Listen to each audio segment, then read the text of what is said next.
Bienvenidos a la clase 8.3 del curso de Matemáticas Especiales.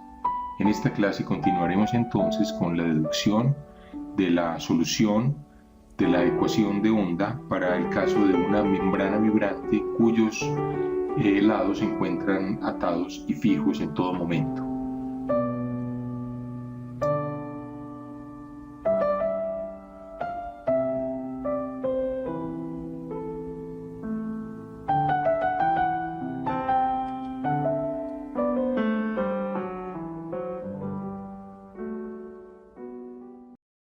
Entonces volvamos, tenemos esta U escrita de esta manera, tenemos la ecuación de onda de la membrana, recordemos que el laplaciano es la suma de las segundas derivadas parciales con respecto a x y a y, P es una constante, aquí P es una constante, y habíamos llegado a estas dos ecuaciones. Bueno, entonces vamos a resolver cada una de estas ecuaciones, pero para ello entonces lo mismo que hicimos en el caso de la cuerda, vamos a ver cuál es el signo de P primero, entonces determinemos el signo de P. Entonces la primera cosa es qué pasa si P es un número real mayor que 0.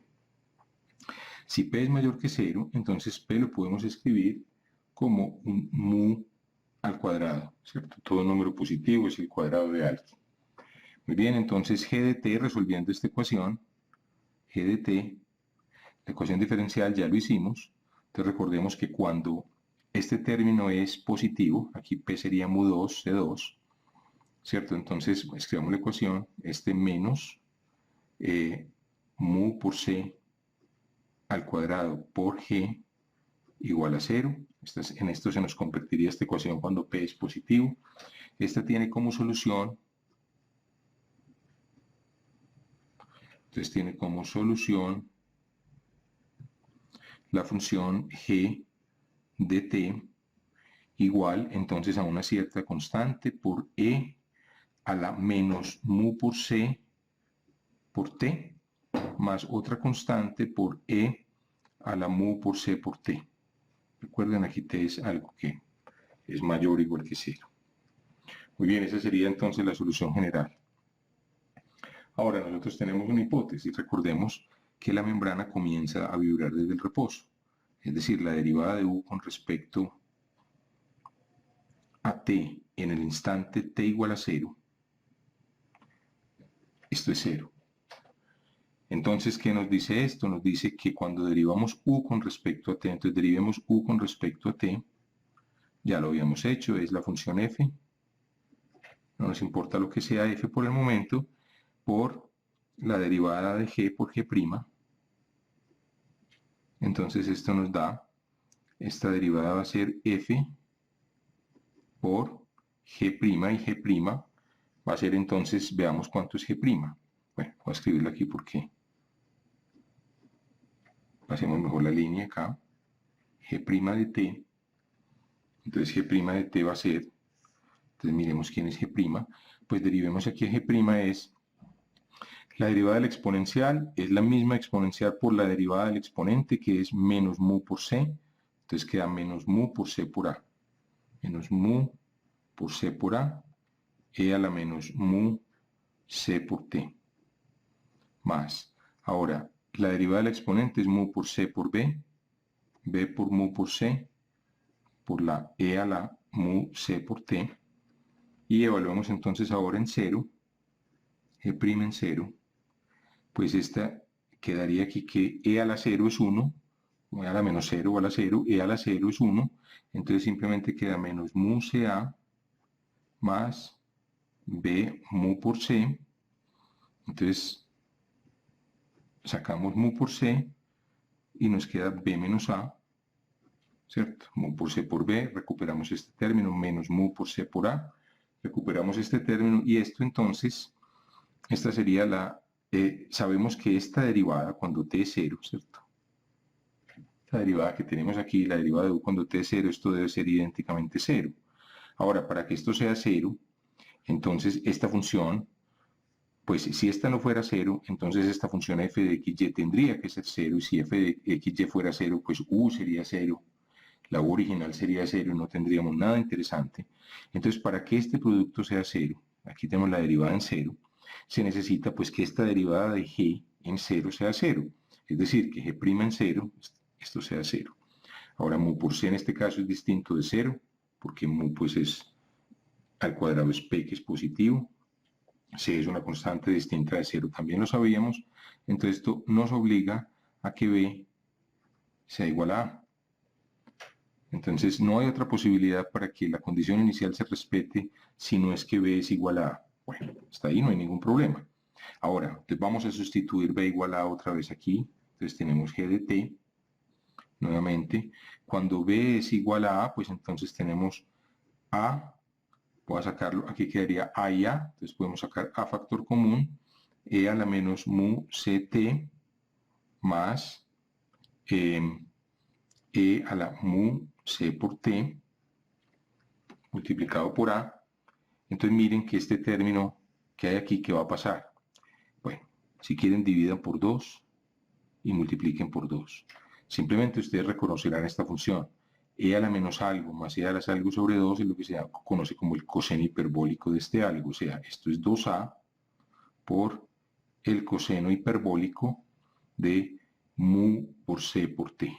Ahora, esto no es estrictamente necesario. Ustedes dicen, hombre, yo no me acuerdo qué es el coseno hiperbólico. Bueno, no importa. Lo importante, la afirmación importante con respecto a esta función que está entre el corchete, la que nos interesa pues en este momento, la afirmación es que g de t va a tender a infinito cuando t tiende a infinito. Entonces vamos a mirar esto en GeoGebra. Vamos a mirar el gráfico entonces de coseno hiperbólico en GeoGebra o en Wolfram y veamos que ese gráfico entonces efectivamente es el gráfico de coseno hiperbólico, o si ustedes no recuerdan coseno hiperbólico, pues grafiquen esta suma de estas dos funciones, e a la menos mu ct más e a la mu ct, y comprobemos que efectivamente es así. Entonces ahí lo vemos en la gráfica. En la gráfica vemos que efectivamente la función se va hacia infinito cuando t tiende a infinito. Entonces, ¿qué pasaría? ¿Qué problema nos traería eso? Bueno, si g de t tiende a infinito cuando t tiende a infinito, ¿qué pasa con u? Entonces, volvamos aquí. ¿Qué pasaría con u? Recordemos que u es f por g. Entonces, vamos aquí. Lo que nos quedaría es que u de xy, que es f de xy por g de t, piensen en un punto xy fijo de la membrana. ¿Qué pasa cuando el tiempo va hacia infinito? Pues bueno, este producto iría hacia infinito. Entonces este producto se dispararía hacia más infinito a medida que pasa el tiempo. O sea, cuando dejamos correr el tiempo, dejamos vibrar la membrana, observaríamos que este término u, que es la cantidad, el desplazamiento, recuerden, con respecto al horizontal, ese desplazamiento tendería a infinito. Eso viola uno de los principios, pues la membrana en algún momento, si esperamos suficientemente, por ejemplo, estaría a algún punto fijo, estaría a 1.000.000 de kilómetros de la posición de equilibrio, o sea, estaría dilatándose. Entonces, uno de los supuestos era que la membrana vibraba, de hecho, muy cercanamente a la posición de equilibrio. Entonces, esta solución la podemos desechar simplemente porque no corresponde a la situación física, viola uno de los principios físicos con los cuales dedujimos la ecuación de onda. Entonces vamos a considerar ahora la posibilidad de que P sea 0. Ya descartamos P positivo. Bueno, ¿qué pasa si P es 0? Pues en este caso tendríamos una de las ecuaciones nos dice que G segunda menos C2P por G es igual a 0. Entonces si P es 0, esto nos estaría diciendo que la ecuación es G segunda de T igual a 0, pero esta es una ecuación muy fácil de resolver si la segunda derivada con respecto a t es 0 es porque la función, entonces esto implica que la función g tiene que ser entonces la función de una función lineal, la función de una recta, ¿cierto? Esta es la única función cuya segunda derivada es 0. Derivenle una vez, queda a, al derivar una vez la segunda derivada pues sería la derivada de la constante a, que es 0, o sea, a y b son constantes. Nuevamente, entonces utilizamos el hecho de que al partir del reposo, como la membrana parte del reposo,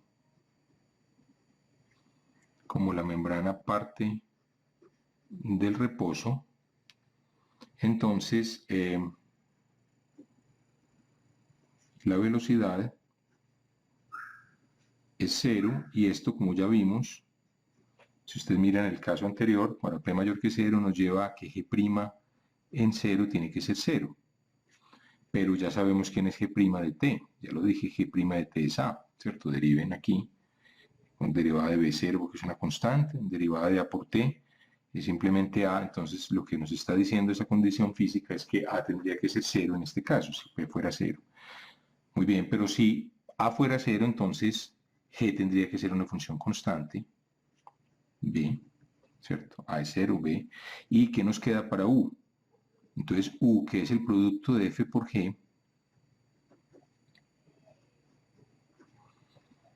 esta función entonces sería simplemente esta constante B por F de XY y no tendría ninguna dependencia del tiempo, ¿cierto? No dependería del tiempo la función U. ¿Eso qué quiere decir? Que el tiempo estaría pasando y la membrana estaría quieta. Entonces estaría en su posición de equilibrio, no estaría vibrando. Eso es entonces una contradicción con los supuestos físicos. Entonces descartamos de igual manera esta posibilidad de que P sea 0. Entonces recordemos, ya tenemos entonces la posibilidad P mayor que 0 queda descartada porque nos llevaría a que la membrana vibraría con una amplitud infinita. La segunda condición, entonces, que P sea 0, queda descartada porque entonces la membrana estaría quieta y nos queda, como en el caso de la cuerda, solamente una posibilidad que P sea negativo.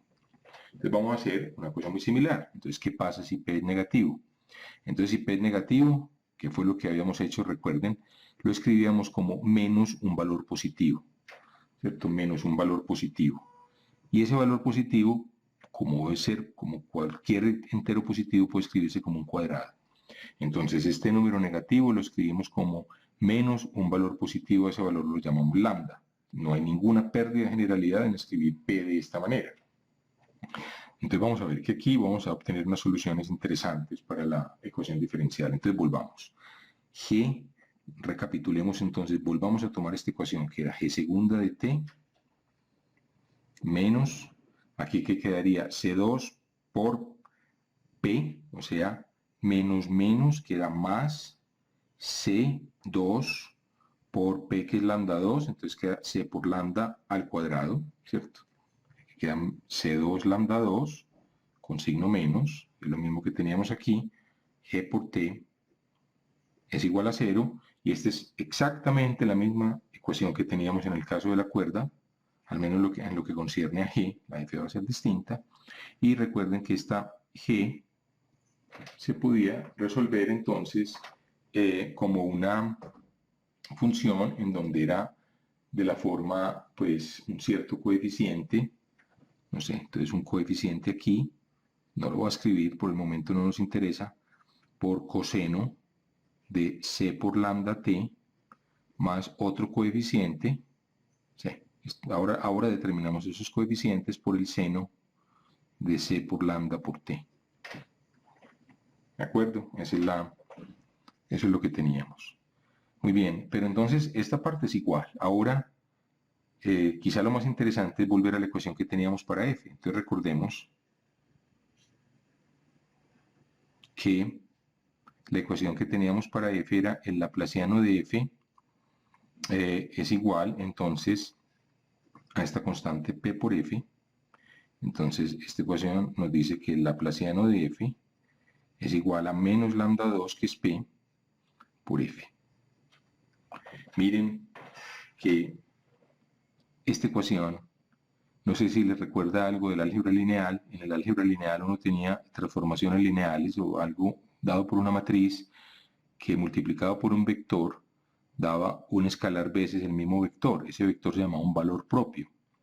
Y la función f o el vector en ese caso se llamaba el vector se llamaba un vector propio y el valor se llamaba un valor propio. Entonces lo que tenemos aquí es una situación muy similar.